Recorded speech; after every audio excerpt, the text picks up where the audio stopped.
Hello everyone. क्या हालचाल? सब बढ़िया सब। तो आई होप आप सभी लोग बढ़िया होंगे। तो आज के वीडियो में हम लोग पढ़ने वाले हैं कक्षा 12वीं फिजिक्स का एक इम्पॉर्टेंट टॉपिक को, यानी मेरे भाई आज हम लोग पढ़ेंगे कूलाम के नियम के बारे में कि कूलाम का नियम क्या होता है। ठीक है, कूलाम का नियम में कौन कौन से क्या जो इम्पोर्टेंट फैक्ट है उन सब के बारे में हम लोग देखने वाले हैं। ठीक है, इसलिए मेरे भाई आप लोग वीडियो को अंत तक देखिएगा और यकीन मानिए अगर आप वीडियो को अंत तक देखते हैं तो कूलाम से नियम के संबंधित जितने भी छोटे से लेकर जितने भी एडवांस लेवल तक के क्वेश्चन हैं सारे के सारे क्वेश्चन आप जो है कर ले जाएंगे। इसलिए मेरे भाई आप लोग दिल थाम कर बैठिए, वीडियो को अंत तक देखिए।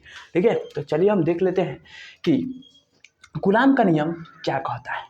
ठीक है मेरे भाई, तो थोड़ा सा हम इसके बारे में इसके बैकग्राउंड में जाएं तो क्या कहता है कूलाम का नियम, क्या कहता है जी? तो कहता है क्या, तो कूलाम नामक एक साइंटिस्ट होते हैं जिन्होंने 1875 में, ठीक है, नहीं 1700 आई थिंक दोस्तों 1785 में क्या किया था, एक नियम दिया था।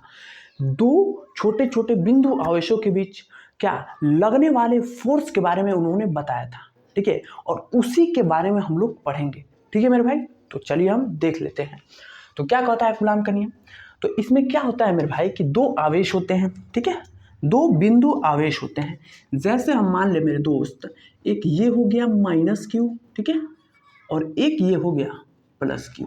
ठीक है, ये दो क्या है, बिंदु आवेश हैं, क्या है, पॉइंट चार्ज। ठीक है, तो कूलाम का नियम क्या कहता है कि दो बिंदु आवेशों के बीच लगने वाला आकर्षण या प्रतिकर्षण बल दोनों आवेशों के गुणनफल के समानुपाती तथा उनके बीच की दूरी के वर्ग के व्युत्क्रमानुपाती होता है। यही क्या होता है, कूलाम का नियम होता है।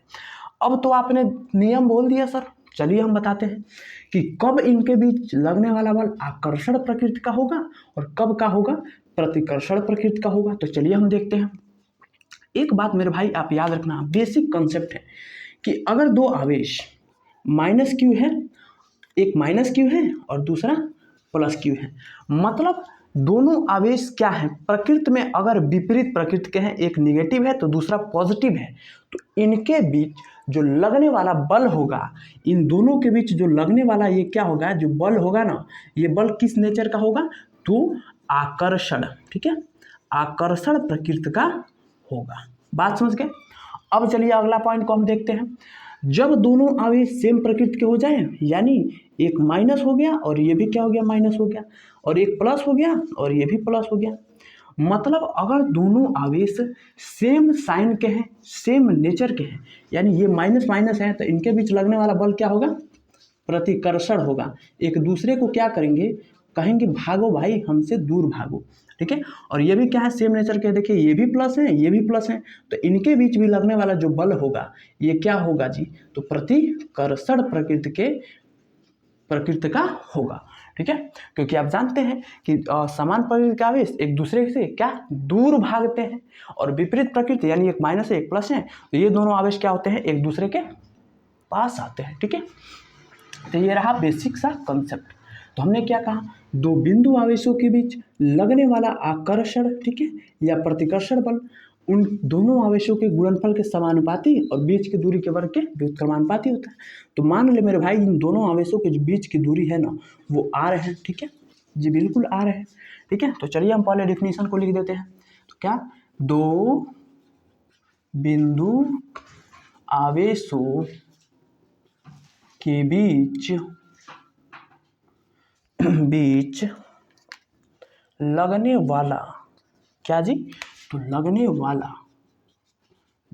वाला आकर्षण या प्रतिकर्षण बल। आप समझ गए होंगे मेरे भाई कि आकर्षण कब लगेगा, जब दोनों आवेश क्या है, विपरीत प्रकृति के हो, विपरीत साइन के हो। प्रतिकर्षण कब लगेगा, जब दोनों माइनस माइनस हो जाए, समान साइन के, या दोनों जब प्लस प्लस हो जाए। आकर्षण या प्रतिकर्षण बल दोनों आवेशों के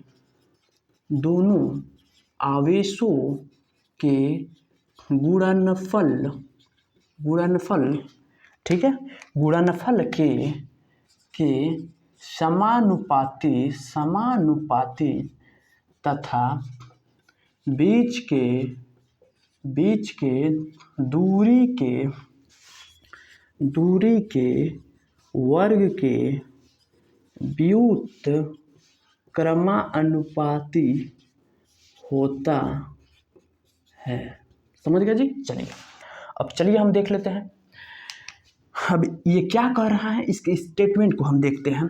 तो लिखेंगे उत्पत्ति इसका करेंगे इसके फॉर्मूला का। तो क्या कह रहा है कि इन दोनों आवेशों के बीच लगने वाला जो बल होगा ना F, वो क्या होगा, डायरेक्टली प्रोपोर्शनल यानी समानुपाती होगा। किसके? तो दोनों आवेशों के। किसके? दोनों आवेश। तो दोनों आवेश लिख लीजिए Q1 और Q2। ठीक है, ये रख दीजिए नाम, एक Q1 हो गया और एक Q2 हो गया। ठीक है, Q1 और Q2 के क्या होंगे मेरे भाई, समानुपाती होगा। और इसको हम मान लेते हैं समीकरण नंबर 1। अब क्या कह रहा है कि अब जो लगने वाला फोर्स, ये बल होगा ना, उनके बीच की, दोनों आवेशों के बीच की दूरी के वर्ग के व्युत्क्रमानुपाती होगा।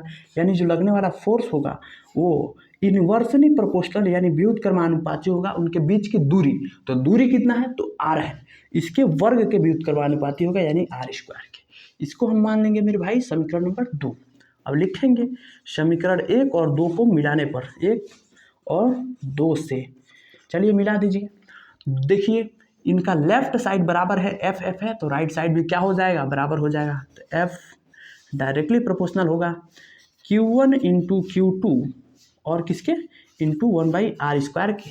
जब हम इनको मिलाएंगे तो F बराबर, और ये समानुपाती का चिन्ह हटेगा तो यहाँ पे K आ जाएगा एक कांस्टेंट, K Q1 Q2/r²। यही क्या होता है मेरे भाई, तो यही होता है कूलाम चाचा का नियम। ठीक है, यही कूलाम चाचा क्या देते हैं, नियम देते हैं कि Q1 Q2/r²। ठीक है, यही होता है।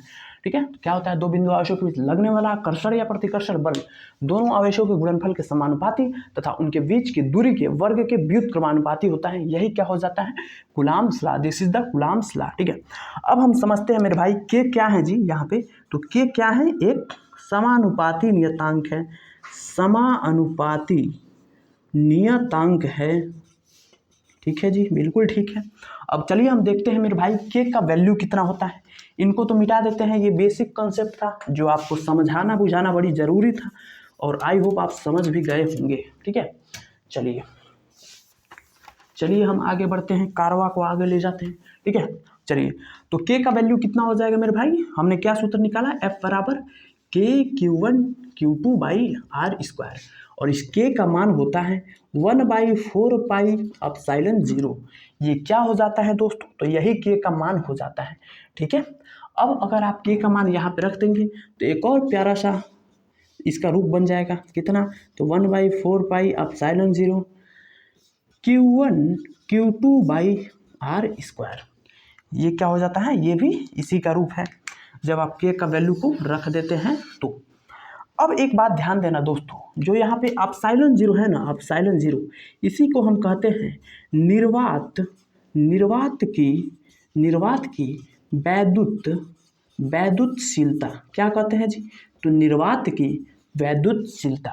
ε0 को क्या कहते हैं, परमिटिविटी ऑफ फ्री स्पेस, यानी निर्वात की वैद्युतशीलता ε0 को हम बोलते हैं। ठीक है, अब चलिए हम यहाँ से ε0 का बीमा देखते हैं मेरे भाई, क्योंकि बीमा बहुत इंपॉर्टेंट है, कईयों बार क्या होता है पूछ लेता है। ठीक है, थोड़ा सा यहाँ पे ध्यान देना, के का मान कितना होता है 1/4πε0, और इसका मात्रक कितना होता है 1/4πε0 न्यूटन इंटू मीटर स्क्वायर प्रति कूलाम स्क्वायर हो जाता है।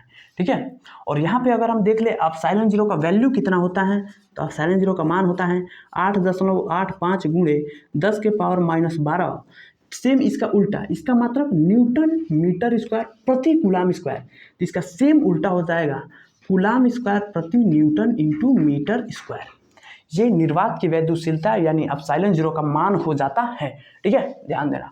चलिए अब हम बीमा निकालते हैं। तो हमने क्या निकाल रखा है जी, हमने निकाल रखा है बिल्कुल सुंदर सा एक फॉर्मूला। क्या हमने निकाला, F, हम बीमा निकाल रहे हैं, लिख देते हैं ε0 का बीमा। इसका मात्रक तो समझ गए आप, कूलाम स्क्वायर प्रति न्यूटन इंटू मीटर स्क्वायर। अब वैल्यू कितना होता है, तो 8.85 गुणे 10⁻⁻12। ठीक है, चलिए हमने निकाला है क्या, तो F बराबर 1/4πε0 Q1 Q2 by r square. चलिए तिरछा गुणा करा दीजिए, इसका नीचे एक मान लेंगे ना जी, मान लेंगे, क्या दिक्कत है जी। तो चलिए कितना हो जाएगा, क्रॉस गुणा कराइए तो हो जाएगा F इंटू 4 पाई एप्सिलॉन 0, ठीक है। और नीचे क्या हो जाएगा मेरे भाई, और इंटू ये आर स्क्वायर भी आएगा, आर स्क्वायर बट्टा Q1 अपान Q2। हो गया, हाँ हो गया। अब हम यहाँ से क्या निकालेंगे मेरे भाई, तो देखना हमें क्या निकालना है, तो हमें तो निकालना है एप्सिलॉन 0 का मान। देखिए हमने तिरछा गुणा कराया, Q1 Q2 यहाँ 1 से गुणा होगा, पहले देखिए इसको हमने कराया तो 4 pi epsilon 0 into r square, 4 pi epsilon 0 into r square, और एफ तो है। अब हमने क्या किया, Q1 Q2 by r square हमने कर दिया, ठीक है, बिल्कुल कर दिया। तो जब यहाँ से एप्सिलॉन 0 का मान अगर हम निकालें, कुछ गड़बड़ हुआ है का जी, ओहो गड़बड़ा गया थोड़ा सा, ठीक है जी। इसको हम ऐसे करते हैं ना कि जिंदगी भर याद रखिएगा, ठीक है। देखिए एक बात देखिए, वो सब झंझट छोड़ के आप डायरेक्ट यहाँ से निकालिए। देखिए इसका मात्रक क्या होता है, coulomb square into Newton into coulomb square प्रति न्यूटन इंटू मीटर स्क्वायर होता है ना।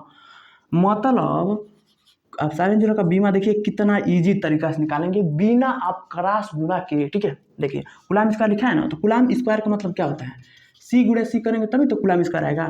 तो लिखिए कूलम इंटू कूलम, हो गया, बिल्कुल हो गया। बट्टा में क्या है, बट्टा में क्या है जी, newton, newton into metre square. तो कूलम, देखिए कूलम क्या है, आवेश का मात्रक है, और आवेश का बीमा, एक कूलम का 80 और फिर इस कूलम का लिख देंगे 80, बिल्कुल लिख देंगे। और देखिए न्यूटन, न्यूटन किसका मात्रक है, बल का, और बल का बीमा क्या होता है, mlt का पावर -2, mlt का पावर -2। और मीटर स्क्वायर का कितना हो जाएगा, मीटर का मात्रक L, तो L इंटू L है तो L स्क्वायर है। तो चलिए देखिए ए और ए कितना हो जाएगा, ए स्क्वायर, टी और टी स्क्वायर, हाँ जी बिल्कुल। अब देखिए यम एल T-2, ओहो सॉरी दोस्तों, एक L और 2 L कितना हो जाएगा, M3 हो जाएगा ना, ML3T-2। अब देखिए ऊपर ले जाइए, तो ऊपर ले जाएंगे तो प्लस वाला माइनस हो जाएगा, ठीक है, और माइनस वाला प्लस हो जाएगा, तो कितना हो जाएगा ए स्क्वायर T-2, ठीक है। देखिए इसको हम ऊपर भेज रहे हैं, तो m प्लस है ऊपर जाएगा तो m-1, l प्लस है ऊपर जाएगा तो l-3, और t माइनस है तो ऊपर जाएगा T2 हो जाएगा, ठीक है। चलिए तो अब देखिए यहाँ से बीमा एप्सिलॉन 0 का क्या हो जाएगा, m-1 l-3, ठीक है। और देखिए, ठीक है, और देखिए t के पावर 2 और t का पावर 2 कितना हो जाएगा, t के पावर 4 और a का पावर 2। यही क्या होता है दोस्तों, तो एप्सिलॉन 0 का बीमा हो जाता है m-1 l-3 t का पावर 4 a का पावर 2। यही क्या हो जाता है, तो एप्सिलॉन 0 का बीमा हो जाता है, ठीक है। तो यही है आज का वीडियो, कूलम का नियम हमने समझा दिया आपको, फार्मूला लिखा दिया, और के क्या है, समानुपातिक नियतांक है, और इसका मात्रक कितना होता है 1/4 पाई एप्सिलॉन 0 होता है 1, और इसका मात्रक के का कितना हो जाता है, न्यूटन इंटू मीटर स्क्वायर प्रति कूलम स्क्वायर, ठीक है। और यहाँ पे अगर आप के का वैल्यू रखते हैं तो 1/4 pi epsilon 0 into Q1 Q2 by r square हो जाता है, ठीक है। और एप्सिलॉन 0 का निर्वात को क्या कहते हैं, तो निर्वात की वैद्युशीलता कहते हैं। और एप्सिलॉन 0 क्या होता है, इसका मान तो 8.5 गुणे 10 का power -12 coulomb into metre square, coulomb square प्रति न्यूटन इंटू मीटर स्क्वायर हो जाता है। और इसका बीमा हम निकाल सकते हैं डायरेक्टली इसके मात्रक से, तो कूलम स्क्वायर प्रति न्यूटन इंटू मीटर स्क्वायर, इन सब का हमने मात्रक रख दिया, तो ये हमारा इसका बीमीय सूत्र आ गया कितना, m-1 l-3 t का पावर 4 a का पावर 2। बात समझ गए। अब एक और थोड़ा सा छोटू मोटू नन्ना मुन्ना सा क्वेश्चन आता है कि सीजीएस पद्धति में जो इस के का मान होता है ना, सीजीएस में खोपचे में लिख रहे हैं समझ लीजिएगा, सीजीएस में के का मान 1 होता है, तो सीजीएस पद्धति में के का मान 1 हो जाता है। तो कूलम का नियम कभी कभी ऐसे भी दिखता है Q1 Q2 by r square. तो कभी ऑब्जेक्टिव में दे दे कि इनमें से कौन सा कूलम का नियम है, तो अगर आपको ये वाला दिख जाए F बराबर Q1 Q2 by r square, तो ये मत समझिएगा कि इसमें के गायब है तो ये कूलम चाचा का नियम नहीं है, ये भी कूलम चाचा का नियम है, लेकिन कूलम चाचा इसमें सी का के का मान कितना हो जाता है, 1 हो जाता है। तो जब आप 1 यहाँ रखेंगे तो कुछ फर्क पड़ेगा जी, नहीं पड़ेगा। तो F कितना आ जाएगा Q1 Q2 by r square. तो सीजीएस पद्धति में ये कूलम्स का नियम हो जाता है, ठीक है, ध्यान रखना। तो यही आज का वीडियो, स्क्रीनशॉट ले लीजिए, इंपॉर्टेंट है, ठीक है। काफ़ी इंपॉर्टेंट है जो आपकी बोर्ड परीक्षा में इससे जितने भी टाइप के बहुविकल्पीय प्रश्न बनेंगे, के का मात्रक पूछ सकता है, ठीक है, के का मान पूछ सकता है, एप्सिलॉन जीरो का मात्रक पूछ सकता है, एप्सिलॉन जीरो का मान पूछ सकता है, एप्सिलॉन जीरो का बीमा पूछ सकता है, सीजीएस में कूलाम का नियम पूछ सकता है। सभी कॉन्सेप्ट को हमने जो है आपको जो है क्लियर कर दिया, ठीक है। तो आज के वीडियो में बस इतना ही। बाकी आपको किसी भी टॉपिक पर वीडियो चाहिए तो कमेंट में बताना, और जो भी डाउट हो तो कमेंट सेक्शन नीचे आपका इंतजार कर रहा है, उसमें आप लोग लिखिएगा, ठीक है। और प्लीज़ दोस्तों वीडियो को लाइक करना और चैनल को नए हैं तो सब्सक्राइब करना और ज़्यादा से ज़्यादा सपोर्ट कीजिए। हम आपके लिए मेहनत कर रहे हैं तो आपका भी फर्ज बनता है कि एजुकेशन साथी को प्यार और सपोर्ट दे, ठीक है। बाकी 2026 वाले दोस्तों के लिए बैच स्टार्ट हो चुका है, सेशन स्टार्ट हो चुका है। आप लोग इस फ्री वीडियो के जरिए आप लोग क्या करिए तो पढ़ते रहिए, ठीक है। तो बस आज की वीडियो में इतना ही। बाकी मिलेंगे किसी और वीडियो में, तब तक के लिए पढ़ते रहिए, मुस्कुराते रहिए, माता पिता का नाम रोशन करते रहिए। तब तक के लिए जय हिंद।